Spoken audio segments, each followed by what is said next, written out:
Mga kwento ni Felmo.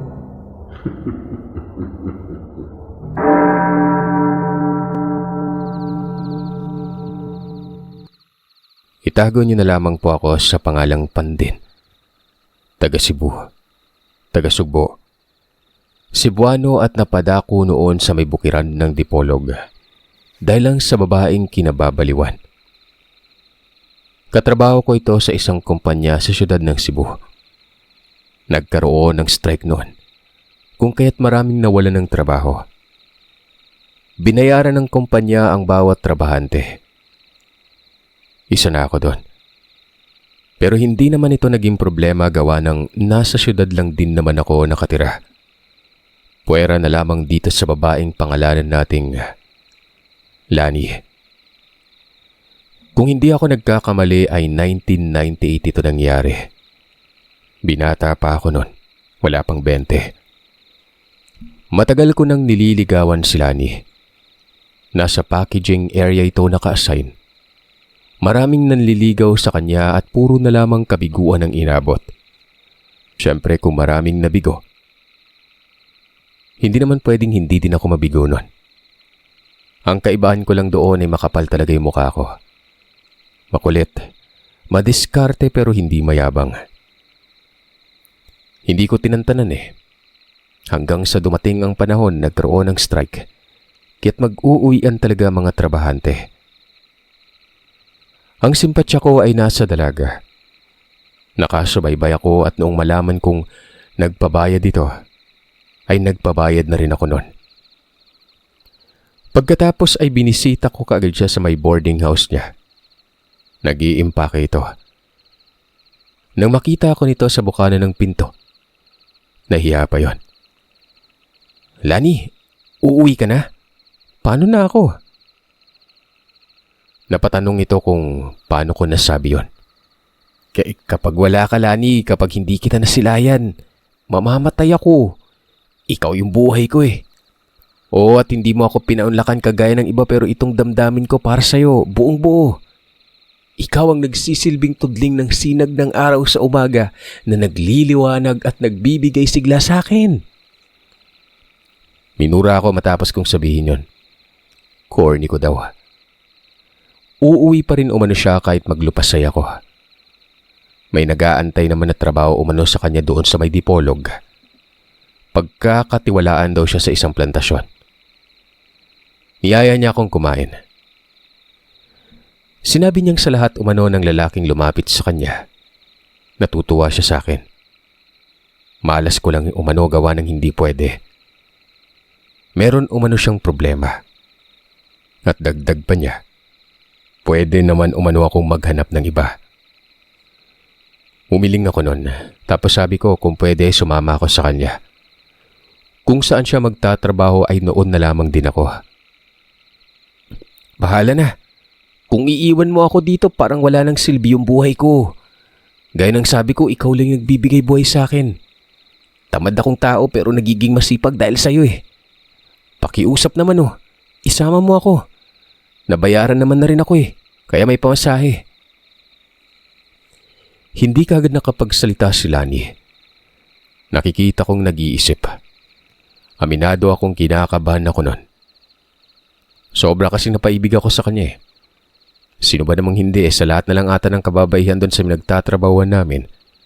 Siya lang ang namumukod tanging kakaiba. Kumbaga, sa bulaklak pa, sa sangkatutak na sampagita, merong isang rosas sa gitna. At siya yon. Ito pang alindog nito na kahit hindi kagandahan manuot pero halatang magandang hubog ng katawan. Maputi, mahaba ang buhok, maliit ang mukha na may mga matang napupungay, at mapulang labi. Ang sagot ni Lani ay magpaalam daw ako sa mga magulang ko para hindi sila mag-alala. Tingin niya ay may bakante pang isa doon sa pinagtatrabahuan niya. Naawa daw siya sa akin. Baka umiyak daw ako. Napadilat ang mga mata ko. Iyakap ko siya. Hinayaan niya lang naman ako nun. Hinalikan ko pa sa noo. Tapos nagpasalamat. Ang sabi ko ay hindi ko aaksayahin ang binigay ng pagkakataon. Baka ito ng kapalaran ko, kako, ang maging kami. Muli niya akong minura. Kung magiging ganun ako umano hanggang mamaya, iiwan niya ako nun. Sinabi niyang sumunod umano ako sa sinasabi niya. Tsaka wala daw itong ibig sabihin. Naaawa lang talaga siya at makulit daw talaga ako nun. Magmadali na daw ako dahil alas 8 ng gabi ang alis ng barko. Walang ano-ano'y umuwi ako nun. Nagtaka yung mga magulang ko kung bakit daw pupuntang Dipolog may trabaho naman sa Cebu. Sabi ko magandang offer doon. Uuwi naman ako. Huwag silang mag-alala dahil bukod doon ay magpapadala rin ako ng pera. Pagkabalik ko sa inuupahan ni Lani ay nag-aantay na pala ito sa akin sa labas. Lahat ng gamit niya dala niya. Ako pa yung pinabuhat. Sabi nun total sumama na rin ako mapapakinabangan naman daw. Sa kabila ng lahat ay hindi ako nagreklamo. Hindi nga ako sumusuko nun. Reklamo pa kaya? Magkatabi kami sa barko. Parang may relasyon kahit wala naman. Dumaan pa ang barko sa Dumaguete kaya umaga na nang makarating sa dapitan. Doon kasi ang daungan. Walang schedule. Diretso sa Dipolog pero malapit lang naman kung tutuusin. Bukid yun. Napakabukid ng tinungo namin. At itong lugar na ito ay doon talaga nakatira si Lani.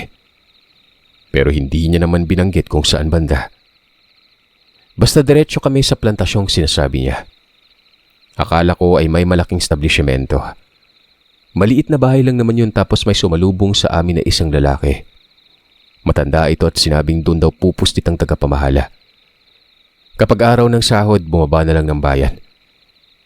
Sabi naman ni Lani ay may kasama siya at balak din magtrabaho. Ganun ba? Isa lang naman daw Siya sige. Itong isa hindi ito ang namamahala ha. Pwedeng tagabantay lang ng taniman. Hindi kayo magkakaparehas ng sahod. Ako nang bahalang magsabi sa amo na may isa.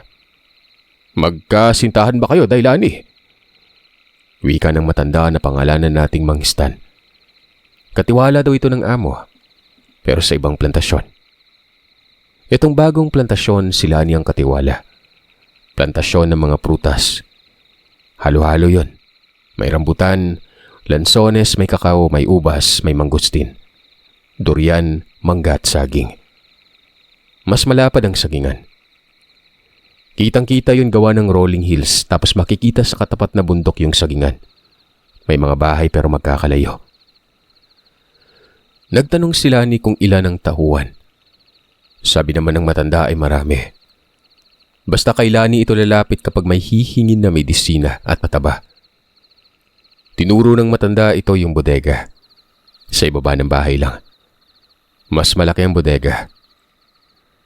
Pagkaalis nitong si Mang Estan ay kaagad na kaming pumasok sa loob. Iisa lang ang silid. Gawa sa semento pero isang palapag. May maliit na sala, lababo tapos may maliit na beranda. Kung saan naman nakadungaw ito sa plantasyon. May banyo nasa likod at may espasyo doon na pwedeng maglaba ng hindi napuputikan. Gawa ng semento ang sahig doon. Ang sabi ni Lani, sa sala daw ako matutulog. Tugon ko naman ay walang problema. Basta't makita ko lang siya ayos na. Walang ginawa sa buong maghapon kung hindi ang gumala. Kakaiba kung makatitig ang ibang mga tao dito. Para mga galit. May kinausap sila ni na parang feeling ko kilala siya sa lugar Kasi nga parang ang lumanay naman makitungo sa kanya. Pero sa akin sa titig pa lang parang bang masamang tao ako. Nasa katapat na bundok kami. Ang mga bahay dito ay karaniwan na karaniwan. Kubo yon na nakaangat sa lupa ang sahig. Tapos may mga isang palapag din na gawa sa kabayan. Ang bawat distansya, yun ang batayan ng sinasakop nilang plantasyon. Kumbaga, dito sila nagbabantay. Nalilito ako ng mga panahon na yon dahil ang sabi kasi ni Mang Estan, may babantayan ako. Napapatanong ako sa isip kung saan kaya ako magbabantay. Hanggang sa may lumapit sa akin na isang binata. Tila kaidaran ko lang ito. at sinabi noon na bakit daw naroroon ako. Ano umano ang nakain ko at nagpunta pa doon? Napasimangot ang mukha ko noon. Tinanong ko ito kung bakit pero hindi sumagot. Umalis kagad eh. Nang lumapit sa akin si Lani, sinabi ko ito sa kanya. Ang sabi naman ng dalaga ay huwag ko umanong pansinin. Tapos sinabi niya na ganito ang trabaho ko, na magiging kanang kamay ako ni Lani. Baka ilagay ako sa lugar na malayo doon sa tinitira ni Lani. Kaya mabuti siguro na sabihan niya na lamang umano ang amo namin na isasama niya ako palagi para naman may mautusan siya. Mabigat daw ang ibang gawain doon. Walang problema kung ganun. Lani, yung mga tao ba, lalo na doon sa mga bandang ibabaw, ibang-iba makatitig eh. Para bang basta ang sama ng titig sa akin. Wika ko nun. May binulong sa akin si Lani. Lahat umano ng taga doon ay magkakamag-anak lang. Pero may dapat akong iwasan. Yung nasa ibabaw banda. Huwag ko na lamang umanong pansinin kapag may lumapit. Hayaan ko lang at kapag kinausap ako, huwag kikibo. Yung lalaking lumapit sa akin, taga ron din ba yun? Teka, dati ka na bang nagtatrabaho dito? Ba't parang kakilala mo yung karamihan? Ayon kay Lani, yung mga magulang niya umano, yun din ang trabaho pero sa kabila naman banda. May nakilala lamang daw siya na taga-kabilang plantasyon. Ang iba kasi ay nilipat. Tsaka yung lalaking lumapit sa akin, taga-babaan daw yun. At yun ang pinakamalapit na kapitbahay namin. Dagdag pa ni Lani, sinabi niya umano sa mga taong kaibigan niya ako at binabay ako noon. Nang umuwi na kami ay kinilabutan ako. Hindi dahil sa may nakita akong nakakatakot. Bagkos ay wala palang mali siya itong si Lani. Mantakin yung nagbihis yun nang nakabukas ang pintuan. Humarap pa. Walang kamantsa-mantsa. Ako na lang ang naiya para sa kanya. Tapos ang nakakaloko dyan, tumawa lang. Ang sabi ko'y gusto ko siya na pagkababae pero hindi naman siguro tama yung ipakita niyang lahat. Kulang na lang ihilamos eh. Sinabi naman ni Lani na magiging araw-araw kaming magkasama. Dapat ay hindi na umano kami magkamali siya para hindi kami mahirapan nun. Paano kung hindi ko matiis, Lani? Paano kung sinampian ako ng kademonyon, di ba? E di nadisgrasya ka. Nako, saan ba yung tubig dito? Wala namang gripo. Ang sabi naman ni Lani ay sa may ibaba umano banda. Doon lang sa bahay nung lumapit na lalaki. May bukal doon. Mag-igib daw ako. Inutusan niya pa akong mag-igib gawa ng maliligo daw siya. Pwede din ba ako maligo ng sabay? Sabat naman ni Lani ay pwede umano. Basta sa loob siya ng banyo tapos ako sa labas. Sabay din naman umano yon. Napapailing na lang ako. Pakiramdam ko talaga noon ay may tsansa ako dito kay Lani. Bagay na nagpapaka-inosente ako pero sa loob-loob ko, susunggaban ko talaga to. Araw-araw kaming ganon. Minsan pagkapasok ko pa lamang sa may sala ay naroon lang nakahiga sa may upuang mahaba at natutulog. Manipis ang suot niya. Nanginginig ang katawan ko at tumitirik yung mga mata ko sa gigil nun. Kung ibang tao lang siguro ako, nako, baka may nangyari ng hindi maganda sa dalaga. Kinukumutan ko na lang siya. Hindi naman gumagalaw. Hanggang sa isang gabi, labis akong nahintakutan. Nagpaalam si Lani na aalis muna tapos babalik na lang mamaya. May pupuntahan daw siya. Ako na lang noon mag-isa. Naglalatag na talaga ako ng mahihigaan nang makarinig ako ng tila ba may naglalakad sa labas nun. Kaagad kong sinilip sa bintana. Ang nakita ko ay yung lalaking lumapit sa akin. Bigyan natin siya ng pangalan.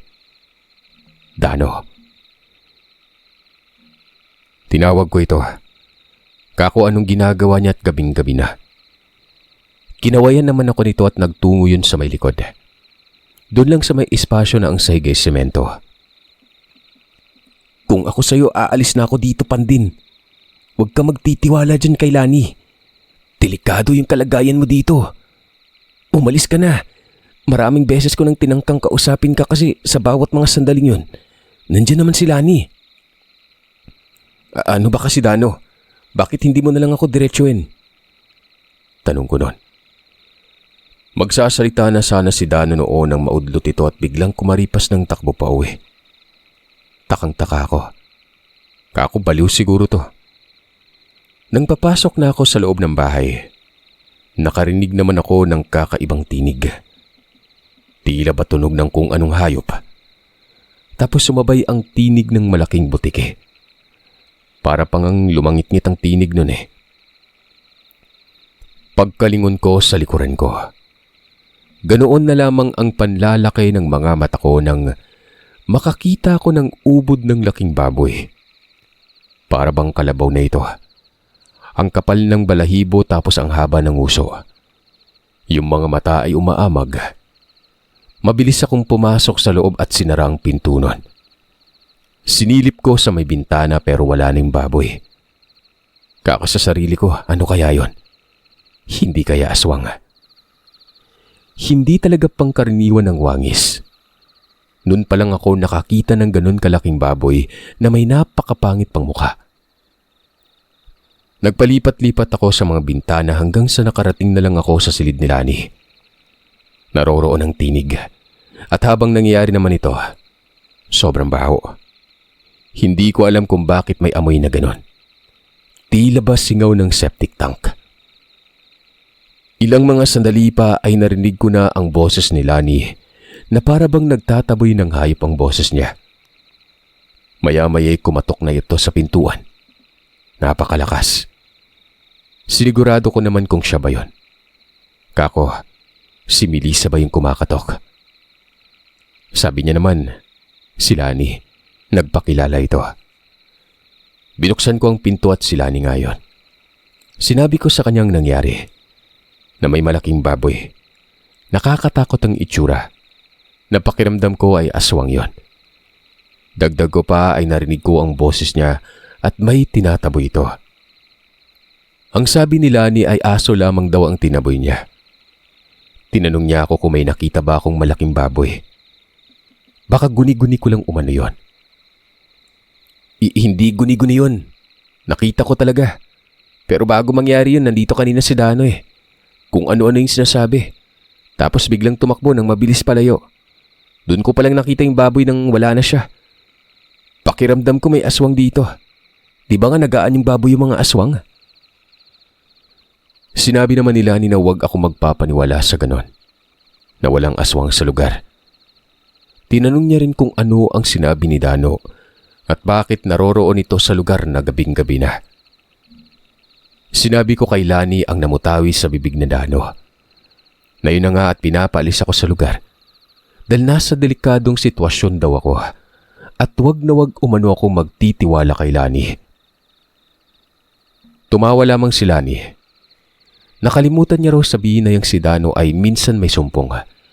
Lalo na kapag nalilipasan ng gutom. Dati pang ganyan yon pero nagiging matino kapag nasa maayos na kondisyon.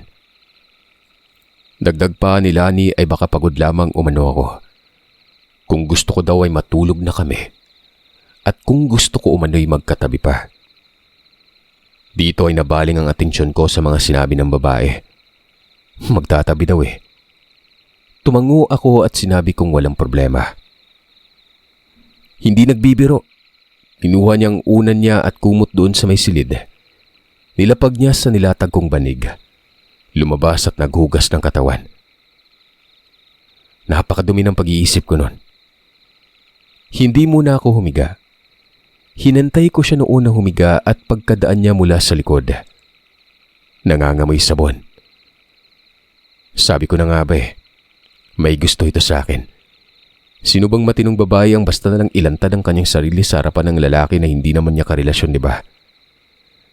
Duda talaga ako na inaakit ako nito. Pero hindi nga lang ako sinasagot sa tuwing sinasabi ko sa kanya na papayag ba siyang maging kasintahan ko. Hindi lang 100 beses ko nabanggit ang katagang I love you nun. Minsan dinadaan ko na lang sa biro pero hindi talaga kumakagat eh. Pagkalabas niya sa silid, Nako, suot na naman niya yung salawal niyang bukod sa maikli napakanipis. Tapos halatang walang suot na panloob. Pero dahil marunong din akong magkunwari, kalma lang syempre. Tawa-tawa lang ako tapos silay sa bintana. Yun bang hindi ko talaga binabago ang sarili ko. Kung ano ako sa mga mata niya, yun talaga yon. Hanggang sa humiga na ito at nasa may bandang upo ang kawayan siya nakaharap. Ako naman ay pumapabor na sa dingding ng silid nun. Humiga na rin kasi ako nun. Walang mapaglagyan ng pagiging balisa ko. Nakatihaya lang ako at nakikiramdam. Bukas naman ang ilaw. May ilaw doon dahil nakarating na doon ang supply ng kuryente. Samantalang ang ibang bahay ay gasera lamang ang gamit. Lalo na yung mga tirahan sa kabilang bundok. Lani, pwede bang tanggapin mo na lang ako? Siguro sapat na yung mga ipinakita ko sa'yo. Wika ako nun. Sabay buntong hininga at pikit sa mga mata. Ang sabi niya, itulog ko na lamang umano ito. Alam niya umano kung anong nasa isipan ko. Matulog na lang daw ako at bukas ay may trabaho pa kami. Napasabi talaga ako sa sarili ko na kala ko yun na yun eh. Tumalikod na lang ako. Hanggang sa ano ba tong nangyari at bigla na lang niyang ipinatong ang kanyang paa sa balakang ko. Pero anong ginawa ko? Hindi ko pinapansin. Nainis ako eh. Halata talagang may posibilidad na maging kami. Nagpaparamdam eh. Maya-maya'y sinipa ako nito. Bumalikwas ako tapos nagtanong kung anong problema. Pero nakapikit naman ang mga mata at para bang tulog ito. Hindi na lang ako nagreklamo. Alam kong nagtutulog-tulugan lamang ito. Pinaringgan ko at sabi ko ay baka sa susunod na linggo ay uuwi na lang ako sa amin. Nawala akong napapala at niluloko ko lang sarili ko noon. Pero hindi ito gumalaw. Natutulog pa rin. Kaya yun, natulog na lang ako noon. Alam niyo, kung pepersahan ko ito, naku, walang magagawa si Lani. Babae siya at lalaki ako. Hindi sapat ang lakas niya sa akin. Pero syempre, nire-respeto ko pa rin siya. Siguro may nararamdaman talaga ako sa kanya. Kinabukasan, ako ang unang nagising. Nagigib kagad ako ng tubig dahil mamay maliligo na itong bruhang ito. Habang bitbit ko noon ang isang container at balde, naalala ko yung kagabi. Lalo na't patungo ako sa direksyon kung saan nakatira itong si Dano. Nanay at kapatid ni Dano na babae ang kasama niya sa bahay na yon. Kubo na nakaangat ang sahig sa lupa. Hanggang sa nakita ko itong naroroon sa may bukal. Tila inaantay ako. Hindi naman ako nagpakita ng kung anong reaksyon. Kinalmahan ko lang ang sarili ko noon. Nang makarating na ako at binaba ang mga bitbit ay nagsalita ito. Ayon pa kay Dano, kaya daw siya umalis kagabi dahil may aswang at kung hindi siya nagkakamali, si Lani daw yon. Ito ang dahilan kung bakit pinapaalis niya ako. May masamang balak ang babae.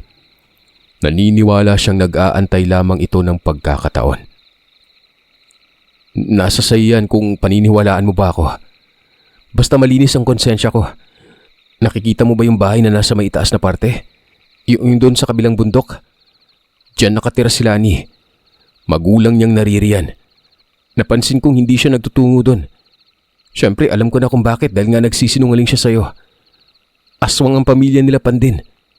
Kung gusto mo talagang magpakamatay, ikaw ang bahala. Matapos itong makapagsalita ay umalis yon. Kinilabutan ako. Parang hindi naman siya sintu-sintu na sabi ni Lani. Yung nasa kabilang parte ng bundok ay yung nakatira doon. Ito yung may titig sa akin na pagkasama-sama. Magulang ni Lani yon? Naguguluhan ako. May parte sa akin na naniniwala at may parte din na hindi. Sa kabila ng lahat ay lumakas ang kuryosidad ko. Yung nagpakita sa akin kagabi, alam kong aswang yon. At tugma sa mga sinabi ni Dano. Dahil nakita ko talaga ang reaksyon niya bago pa umalis kagabi. Baka yun ang sanhi kung bakit siya natakot. At ang sasabihin sana noon aswang si Lani. Yun ang namumutawis sa bibig na naudlot. Ngayon niya na lang sinabi sa akin ang lahat kumbaga. Hindi kagad ako nakabalik sa wisyo.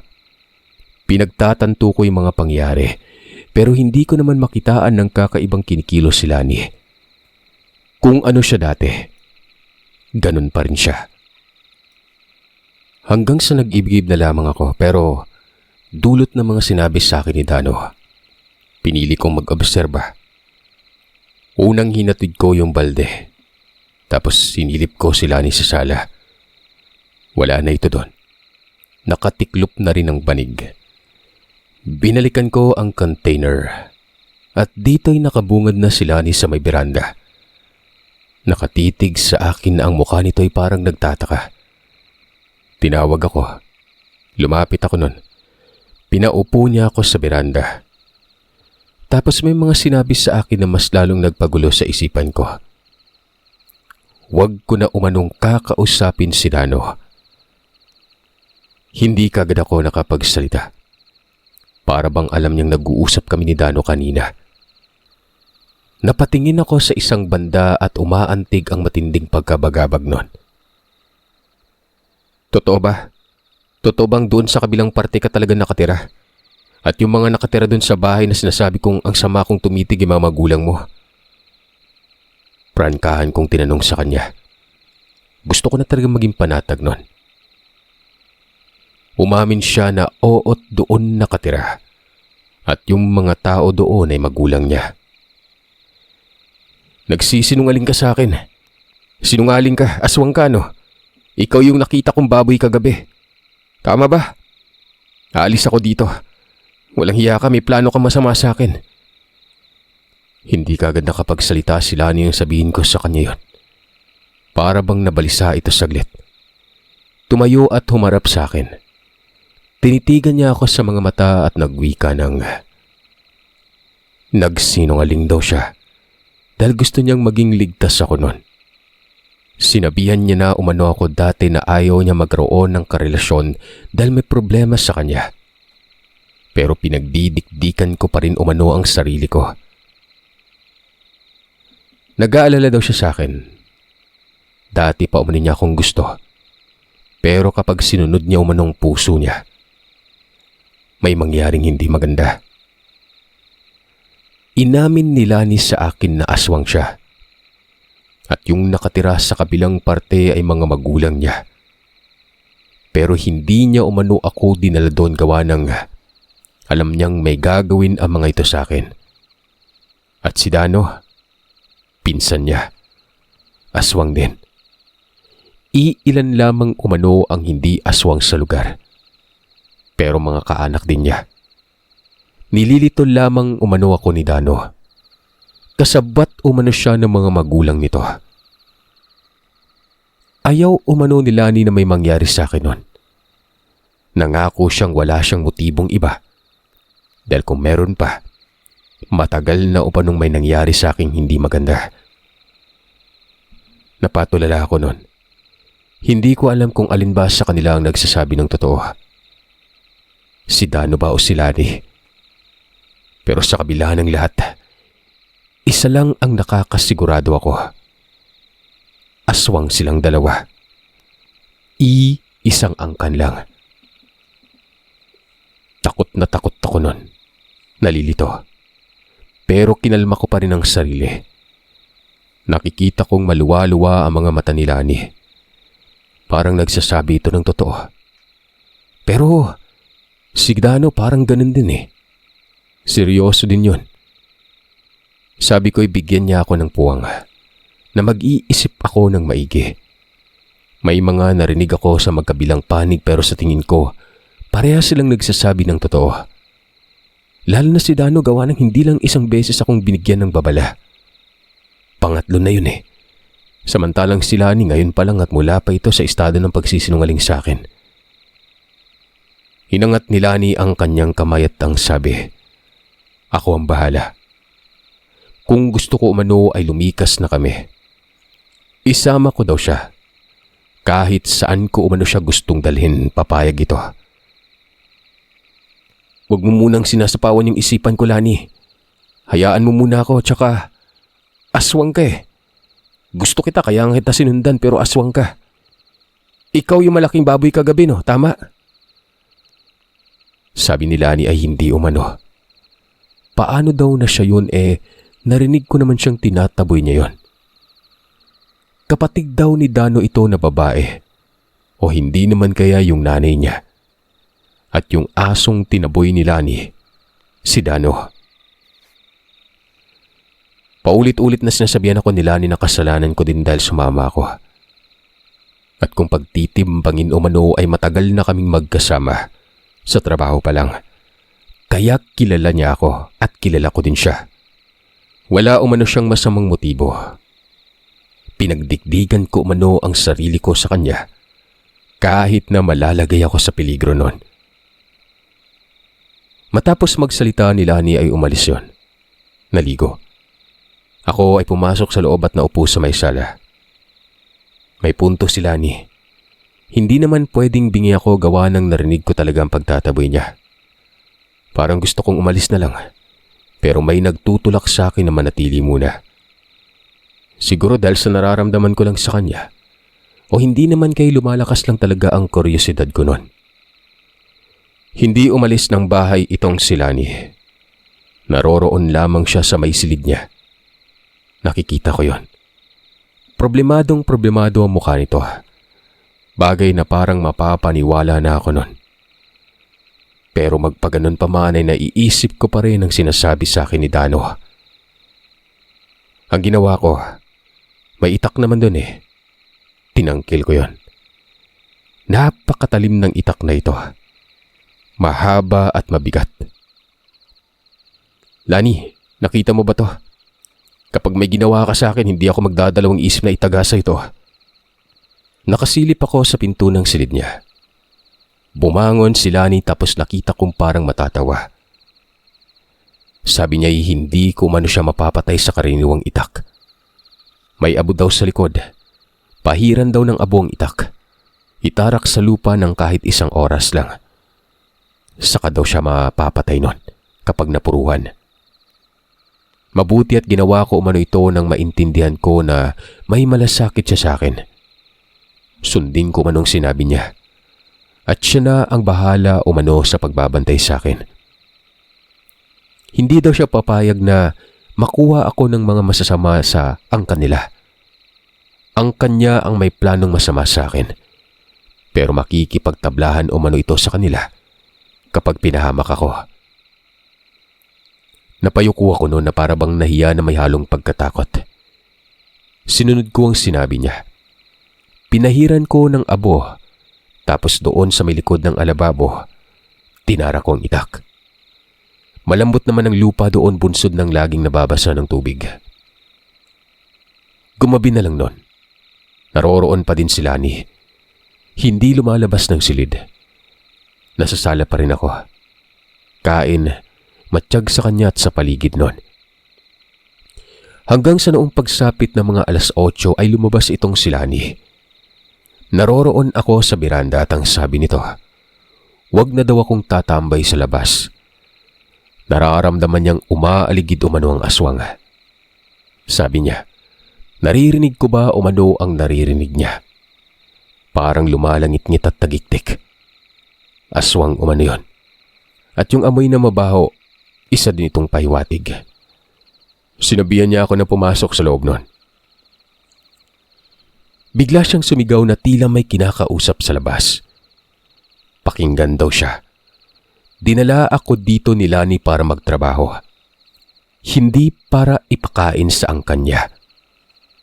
Gusto umano niya ako at kapag may ginawa ang angkan niya anumang oras, makikipagtablahan siya. Kaanak niya man ng mga ito, kahit magulang pa. Dagdag pa niya, kaya siya umuwi dahil sa pag-aakalang nagbago ng mga ito. Pinadalhan pa daw siya ng sulat gawa ng gagawin siyang katiwala. Hindi siya naniwala kaagad pero sinubukan niya dahil nga nawalan din siya ng trabaho sa may Cebu. Umaasa siyang nagbago ng mga ito. Pero hindi pa rin. Baka umano nakakalimutan ng angkan niya na kamuntikan na silang magkapatayan dahil lang sa mga ugali nilang masahol pa sa demonyo. Dito sa mga sandaling ito, tila ba manapaniwalaan ko na si Lani. Kitang-kita ko yung galit niya mukha habang sumisigaw. Pagkapasok niya sa loob, hinila niya ako patungo sa silid at isinara ang mga bintana. Niyakap niya ako ng mahigpit at damang-dama ko ang pagmamahal niya. Yung luha niya, dumadagayday sa pisngi niya at tumulo sa may balikat ko noon. Umiiyak siya, humahagulgol at nanghingi ng kapatawaran sa akin. Bukas umano ay ililikas niya ako. Ang sabi niya ay hindi niya na hinahangad na ipagpatuloy ko pa yung panunuyo niya. Pinakita niya sa akin na mahirap ang sitwasyon niya. Kaya hindi niya umano sinabi sa akin yon. Kahit papano gusto niya umanong makasama ako. Dahil sa bukod sa malalagay sa peligro ang buhay ko, masasaktan din si Lani. Masasaktan siya kapag nalaman ko ang katotohanan at iwanan ko siya nun. Hindi ko alam kung anong nakain ko ng araw na yun, Sir Seth, pero sinabi ko na hindi ko siya iiwan. May mga sinabi akong kataga na hindi ko na maalala ngayon, pero sa pagkakatanda ko, sabi ko ay ipaglalaban ko siya. Tinitigan niya ako at kitang-kita ko kanyang mga mata noon na puro na lang itim. Saglit akong kinilabutan pero naroroon pa rin ang mga luha. Dito ay sinabi niya maghintay lang kami hanggang sa mag-umaga. Wag na wag matutulog dahil ang bahay na yon ay walang basbas. Kahit nakasara ay makakapasok ang aswang. Magagaling ang mga ito. Kita ko naman siguro na kayang gayahin ang wangis ng hayop nun. Tumangulang ako noon at nagbuntong hininga. Nagbalik na sa normal ang kanyang mga mata. Maya-maya'y biglang kumalabog ang bintana. Parang may bumangga. Kaagad binuksan ni Lani yung bintanang yon at kitang-kita ko sa labas ang isang tao na may pangit na mukha nun. Sumambulat din noon ng napakabahong amoy at kakaibang alinsangan na parabay singaw ng pinakuluan. Nakahubot-hubad ang mga aswang. At kung hindi ako nagkakamali ay lalaki itong nakikita ko. At kawangis ni Dano. Minura ito ni Lani. Nagpapameste ito at sinabing tantanan daw ako noon. Gusto pang palabasin na si Lani ang masama. Si Lani ang papatay sa akin pero sa huli, hindi mananay gumano ang kasamaan. Ano ka mo? Diablo! Anong tawag sa'yo? Aswang ka rin, di ba? Sa tingin mo makikita pa ng binatang yan ng araw? Sabi ng Dano. Sinabi ni Lani na hindit porket kasabwat ng itong si Dano mga magulang niya ay wala siyang gagawin. Tandaan umano ni Dano na tinablan niya minsan yung mga magulang niya. At nakita umano ni Dano kung anong nangyari. Marami kang dapat malaman, Lani. Tsaka hindi ko kasabwat yung mga magulang mo. Matagal na silang nagbago pero ako, kami at ang ibang angkan mo, ganun pa rin. Napasimangot talaga ang mukha ko nun. Kung ganun pala, mali ang hinala ni Lani at yung pagpapadala ng sulat sa kanya. Totoo yon. At nagbago nga ang kanyang mga magulang. Ultimong si Lani ay nagulat. Nagpapakabait pala yung mga magulang mo, Lani. Wala silang kinalaman dito. Sabi ko. Pinakiramdaman ni Lani ang paligid. Dito niya napagtanto na ibang aswang palang nasa labas nun. 3. At yung isa ang kapatid ni Dano na babae. Hindi niya kilalang isa. Hindi din ito nanay ni Dano. Pero parang noon niya palang umano nararamdaman at parang taga-ibang lugar yon. Habang nangyari ito ay kita ko noon na umiitim na naman yung mga mata ng babae. Itong mga kuko niya ay nagdudugo. Humahaba. Yung bibig niya ay nagdudugo din. Hanggang sa umusli na ang pangil. Mag-aanyong aswang na si Lani. Maya-maya'y bigla na lang may kung anong nagkakagulo sa labas. Kitang-kita ko na may kinakabuno itong si Dano. Aswang din. Tapos may tumulong sa kanyang dalawa. Ang sabi ni Lani ay tatay niya umano ang dumating at ito ang pinagtutulungan nun. Lalabas na sana si Lani nang may dumating pang 2. 5 na lahat. Akala ko'y kasamahan ni Dano pero tumulong ito sa tatay ni Lani. Mga lalaking kapatid daw ni Lani ang dumating nun. Nakakapangilabot tingnan ng labanan sa labas na para bang mga asong nag-aaway. Ang bibilis. Tuluyan nang lumabas si Lani at dito'y pagkabungad niya doon sa may naglalaban. Kitang-kita ko ang buong anyong aswang nito. Napakapangit, matigas ang buhok. Tumulong yon kasabay naman ito ang pagsisisigaw na isara ko daw ang pinto at bintana. Sinara ko ito at sumilip ako sa maliit na siwang. Nagpalipat-lipat ako noon ng bintana gawa ng sa magkakaibang direksyon na yon. Hanggang sa maya-maya'y natahimik ang lugar at dito ay nakita ko si Lani na nasa anyong tao kasama ng matandang lalaki na naglalakad sila patungo sa harap ng bahay. Binuksan ko ang pinto nun. "Lani, umalis na kayo ngayon din habang inilalayo ng kapatid mo ang nagbabanta dito sa binatang dala mo. Lumikas na kayo." Yumakap si Lani sa matanda. Tatay ito ng babae. At ito yung nakatitig sa akin lagi ng masama. Isipin mo yon. Kung sino pa yung tingin ko'y may masamang loob, yun pa ang mabuti. Tapos itong nagpapakabuti na si Dano, yun palang napakasama. Nangingi ng tawad si Lani. Ni hindi man lamang daw niya ipinakilala ang kanyang nobyo sa mga magulang. Pero ang sabi ng tatay nito, naiintindihan niya ang sitwasyon. Basta't umalis na daw kami nun. Lumikas kami. Hinatid kami ng tatay ni Lani. May nakasunod pa. Nakikita ko at nasa anyong aswang yon. Pero pakiramdam ko ay nasa panig ito ni Lani. Dahil wala namang nabanggit ang babae na may nakasusunod na aswang na may masamang motibo. Hanggang sa nakalikas kami ng lugar. Umaga na noong makarating kami sa may Dipolog. Biyahe kaagad patungong Nasipit gawa ng walang biyahe ng barko sa Dipolog at dapitan nun. Sa may Nasipit meron. Bumalik kami ng Cebu. Si Lani para bang tinanan ko. Diretso sa amin yun. Nagulat pa yung mga magulang ko pero nang sabihin kong nobya ko at magiging asawa, naging masaya naman sila. Akalain ninyong kay ganda na magiging manugang nila. Nagkatuluyan kami ni Lani. Aswang man siya pero wala akong pakidon. Ang importante sa akin ay kilala ko siyang hindi masama. Sinusumpong pero hindi nagaan yung buong aswang. Sa mga mata ko lang nakikita kapag may sumpong yon.